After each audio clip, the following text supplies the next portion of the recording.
जादुई पेंसिल की कहानी।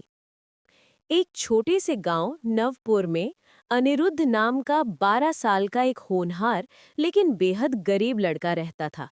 उसके पिता बढ़ई थे और माँ खेतों में काम करती थी। गरीबी ऐसी थी कि कभी-कभी स्कूल जाने के लिए कॉपियां तक नहीं होती थी। लेकिन अनिरुद्ध के दिल में एक खास बात थी। वो बहुत सुंदर चित्र बनाता था।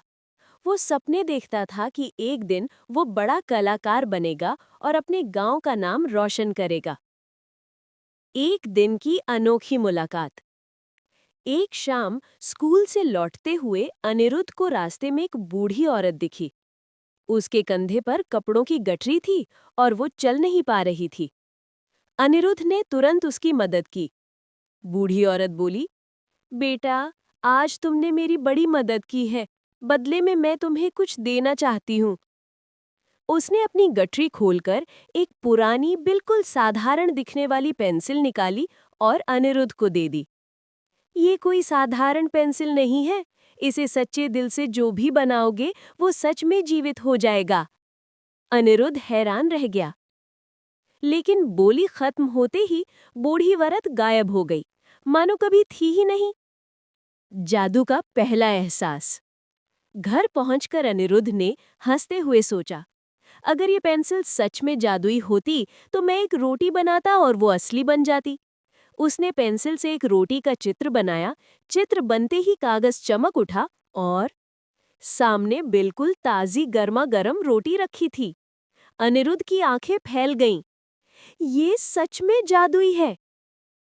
उस दिन उसने थोड़ा खेल खेल में एक आम बनाया, एक पेंसिल बॉक्स बनाया और सब असली हो गए।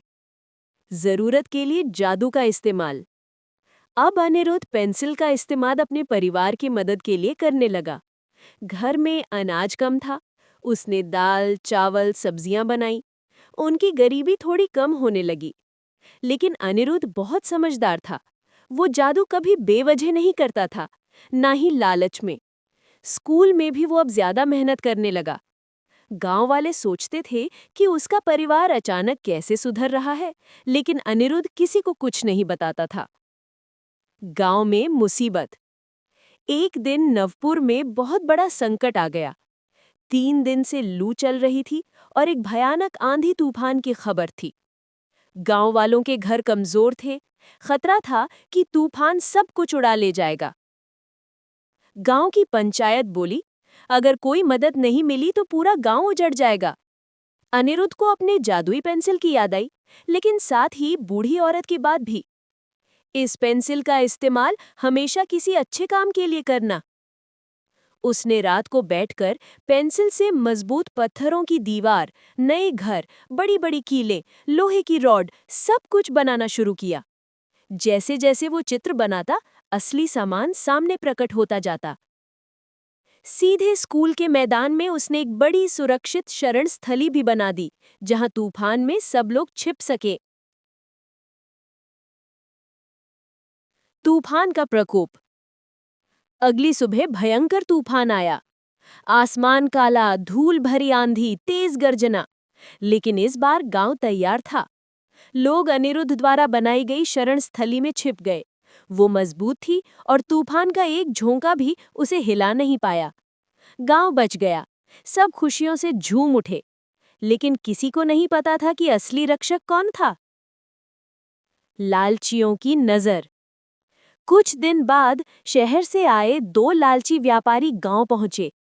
उन्हें अनिरुद्ध की जादुई पेंसिल के बारे में किसी तरह पता चल गया था। वो बोले, अनिरुद्ध, वो पेंसिल हमें दे दो, हम तुम्हें बहुत धन देंगे। अनिरुद्ध ने साफ इनकार कर दिया। व्यापारी क्रोधित हुए और रात में उसके कमरे से पेंसिल चुराने की कोशिश की। जैसे ही उन्होंने पेंसिल उठाई, पेंसिल तेज चमकने लगी और दोनों व्यापारी हवा में उछलकर खेतों में जा गिरे। उनकी हालत देखकर वे डर गए और गांव छोड़कर भाग गए। अनिरुद्ध समझ गया कि जादू का बुरा उपयोग करने वालों को ये पेंसिल खुद ही दंड देती है।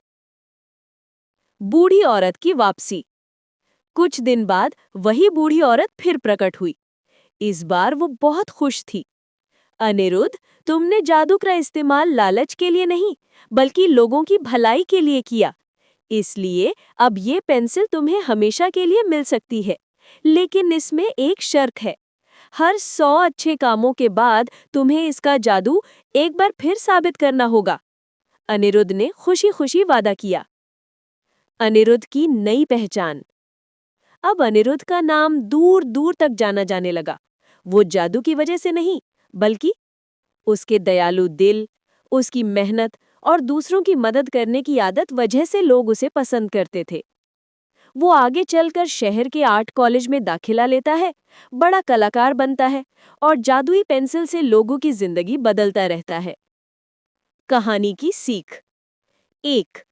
जादू अपने आप में शक्ति नहीं, जादू की नियत शक्ति होती है। 2.